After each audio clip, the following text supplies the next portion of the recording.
COVID-19 EIDL collateral confusion. I go into collateral in great detail. Excruciating. Okay? And thank you for bringing up the topic of misinformation. Keep going. But don't be as boring. I successfully have spoken to hundreds, if not thousands, of SBA agents. Feels like thousands. 2020. And I've often been on the phone, and I have had many compliments from the clients at the end of the call saying, holy cow, you made that so easy. And you got the answer to the question. And then on the other side of it, I've had SBA agents tell me, Trevor, you are better informed than many of my colleagues here at the SBA. If you don't believe us, go read our reviews, watch our videos, and you will discover that we actually know what we're talking about.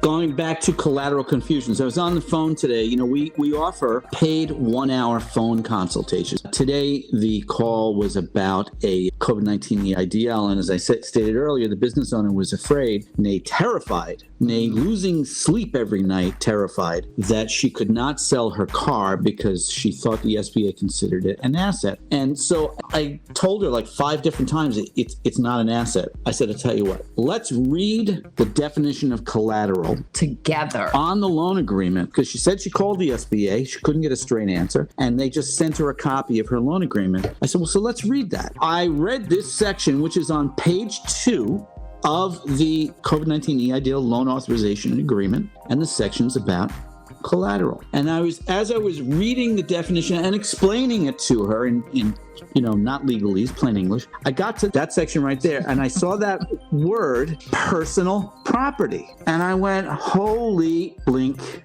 That's why so many people are freaking out over collateral, freaking out over personal guarantees, freaking out the SBA is coming after their bank account because the loan agreement says personal property. It's not personal property, folks. It's business property.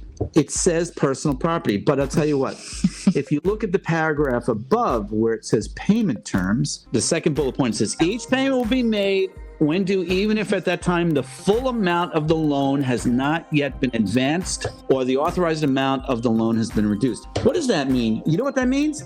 That's in the case of a natural disaster. What the SBA does in a natural disaster loan application is disperses the first $25,000 of the loan pretty quickly. You may not have all of your documents, all of your ducks in a row, etc. Maybe you're approved for, let's say, $75,000 for a natural disaster loan, but the SBA will very quickly get $25,000 dispersed and into your hands.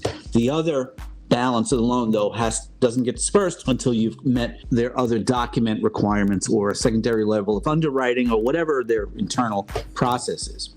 So what this paragraph about payment, about the full amount not being dispersed, tells me is that this loan agreement, as I have said many times during the pandemic, has not been modified to reflect the unique circumstance of the pandemic. This is a natural disaster loan agreement. In a natural disaster loan, because they offer natural disaster loans to homeowners and renters, personal property. But again, instead of hiring attorneys who actually graduated from law school, sorry, did I say that out loud? And to read this and to vet it and properly write it, they've got that word personal. And I know David is saying it is business personal property. Well, I also want to interject. But David, the loan agreement does not say the words business personal property. It just is personal property. And I also want to add, as an insurance broker, it still does in places say personal property on a business policy. I actually don't remember how archaic this might be that they reference, because if it's a business, it's all business property, but they're actually talking about furnishings and equipment and desks you can pick up and move out of the office. Okay, so that is cited in the same paragraph as collateral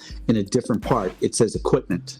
Well, I have that. Computers, printing press, 3D printers, tow trucks, forklifts, equipment. This is personal property. So I can understand why so many people out there in the world and the internet are freaking out if they've read that paragraph and they're scaring the bejesus out of their fellow COVID-19 EIDL borrowers that the SBA is coming after your retirement account. Or anything that's personal. Or in the case of this business owner in Texas, she was terrified that she couldn't sell her personal car with a payment of $1,200 a month, which is frankly killing her. She wants to get rid of the car so she can buy a cheaper car and lower her expenses. So I said, well, is the car in the name of the LLC?